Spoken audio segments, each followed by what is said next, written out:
Keep up with what's happening in Memphis. Sign up for the What's Happening Report at whatshappeningmyron.com. Ladies and gentlemen, you're listening to the What's Happening Myron radio show on 88.5, the voice of SCS. Hey, check it out. I'm Myron Mays, and there is a movie being filmed right here in Memphis, Tennessee. It's a really, really great project. It's going to be a drama recounting the true story of the wrongful imprisonment and exoneration of a high school football prodigy. It's set to premiere next year, but it's actually filming now in Memphis. There's a lot going on surrounding the film. There's a lot of events and everything, and we'll talk about that. But I am proud to actually have on the show the gentleman from which this story of this movie is actually based upon, and he is with me today. The name of the movie is The Brian Banks Story, and I'm going to give you the opportunity to learn a lot about this gentleman. But before we get into that, I just want to introduce my special guest on the show, Mr. Brian Banks. Man, welcome to the What's Happening Myron radio show. Thank you for having me. Thank you for having me, Brother Myron. Thank you. Man, your story, I mean, it's not a new story. It has happened to young men before, but, you know, it's always one of those things that, you know, you hear about, but you're never close enough to that story to actually touch it, right? And to actually go through that and come out the other side of it. It's got to be quite an experience. So I'm not even gonna drag it out, man. I'm gonna let you kick it off, man. Yeah, it definitely is one of those things that you never would imagine would ever take place in your life. And you know, I usually start these conversations off by saying I know what it feels like to be wrongfully accused and ultimately wrongfully convicted of a crime I didn't commit. I know what it feels like to sit in a jail cell and rot away for years. But what I don't know is how it feels to be a mother or a father and to have your child stripped away from your arms and your protection, and you do all that you can to prove your child's innocence and to protect your child, and everything you do falls on deaf ears. But my mother does, my father does, you know.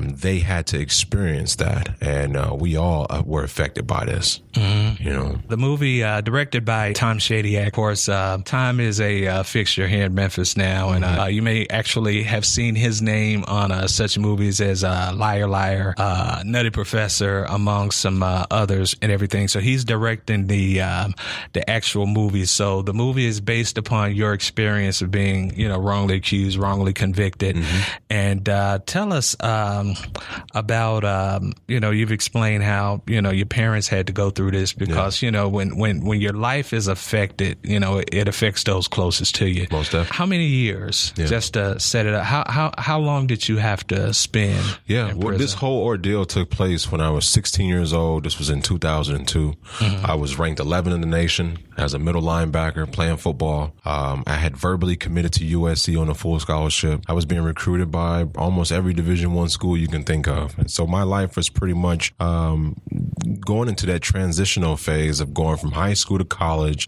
from high school football to playing for a D1 college. And, you know, I chose to go to a known makeout spot on my high school campus with a girl during summer school. And that makeout ended up being where I was wrongfully accused for a crime I didn't commit. I was arrested that same day, put into custody. And by the time that they realized I didn't commit this crime, 10 years had passed. Wow. And it had been 5 years and 2 months behind bars, so from the age of 16 to 22. And then an additional 5 years on strict custody parole with the GPS on my ankle. I had to register as a sex offender. I couldn't live within 2,000 feet of any school or park. I had all these inhumane and just crazy circumstances that came along with the conviction itself. And this was my life for a period of 10 years for a crime I did not commit. How old are you now? 32. 32. Yeah. And, you know, with you telling me your story and everything, you weren't a bad kid. You did everything right.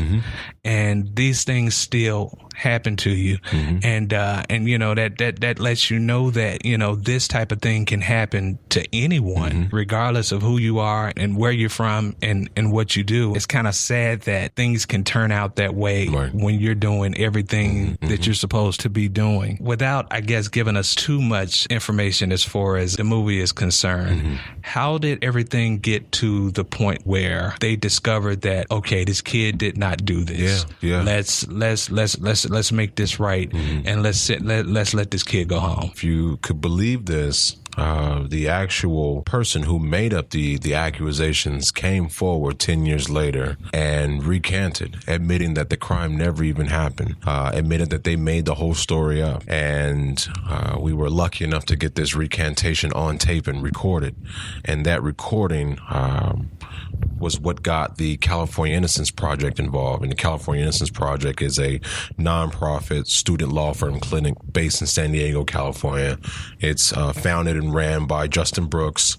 And what this is it's a law firm that's built around a clinical study for students that want to become lawyers.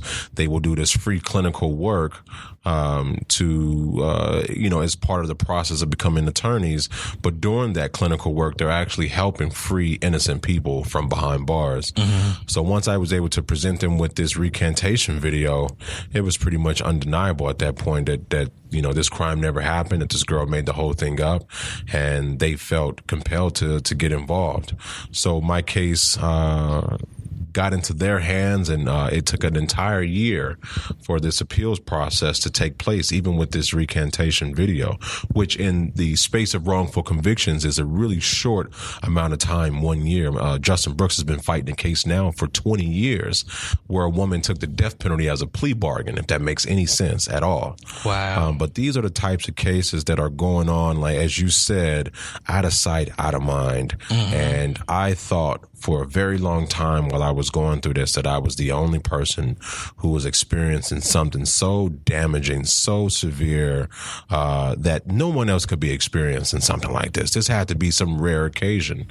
And it wasn't until I met Justin Brooks and the California Innocence Project and saw the work that they were doing and how many people they were helping, how many people they have helped, that it opened my eyes to a huge flaw in our system, huge flaw in our system. And so, part of me telling my story as someone who's experienced this and has a story of their own to tell, this is also an opportunity for me to share my story in order to help other people who have gone through this, who are currently going through it, or unfortunately who may have to experience this at some point in their lives in the future. I'm just sitting here reading a little bit about the Innocence Project, founded in 1992. Mm-hmm. Barry Scheck, who was actually involved in the O.J. Simpson trial for a while, was involved in that. And they do DNA testing and things like that to determine, the innocence of some individuals. Do they only work with individuals on the West Coast, or are they national? That's a good question. So the Innocence Project as a conglomerate is nationwide, in some parts out of our country as well. But within the country, it's all broken down by state, and in some instances by city. So if you are in New Orleans, they have an Innocence Project there. If you're in Texas, they have one there. There's an Innocence Project almost in every state in the U.S. And the way that their process works is they take on, I know California, they receive about 2,000 submissions every year from inmates claiming to be innocent. And because they're only, so big of an organization, they may be able to take on a handful of those cases, but they vet those cases out thoroughly. And it takes a lot of people to get involved before they actually determine whether or not they have enough to go back into court and reverse this conviction from a conviction to proving this person's innocence. Yeah, because I want to make sure that I get a little information out regarding that. Yeah. And you never know, the right ears might pick up on that. If you are experiencing a wrongful conviction, if a family member or friend is experiencing a wrongful conviction, I implore you to Google the Innocence Project in your state and look them up and see where they are and get some information to them as soon as possible and see if they can help you. Mm-hmm. And let me just throw something in there right quick. Always, personally, I always talk about how everything has a reason, everyone has a purpose and that type of thing. And even, some of the not so great things that happen to us, there's always a purpose behind it. Mm-hmm. And sometimes, we tend to focus on the what instead of the why. Mm-hmm. And, as a result of this, and I know you've had a lot of time taken away from your life and everything, but can you kind of see even through all of this how someone actually might be helped as a result of what you had to go through. Yeah. You know, it's a question that I received and have received and still to this day receive a lot. And that's, how are you able to experience something so traumatic and still be here today with this smile on your face, with this good energy and this good positive spirit? And honestly, the only thing that I can tell you, and it's a lot easier to say than do, is to not judge me by what I've been through, but to judge me by how I dealt with it. Mm-hmm. You know, we're all going to encounter things of the unexpected, things that we don't want to experience. Even things we can't change. Even things that we can't change. But it's not what we go through that we can control. It's how we go through it, how we allow it to affect us, what we choose to do moving forward after experiencing these things in our lives. That determines what happens next in your life, and it also determines your peace, and it also determines your resiliency and who you are. Mm-hmm. It shows your true character. And so that was something that I realized at a point in my prison sentence as a wrongfully convicted person was, I'm somewhere I don't want to be. I'm somewhere I shouldn't be, but I'm here. So now what? Mm-hmm. You know, and I realized that nobody's going to work harder for me than me. And I couldn't allow this one moment in time to dictate the duration of my life. And I had to want more for myself than the labels and the accusations and the brands that were being placed upon me. And so regardless of the negativity and the things that I was going through, it was always my decision and how I looked at it. It was always my decision on my happiness, my peace, my sanity. Those things were always under my control. And so I tried to remember that as I walked through a very dark place in my life.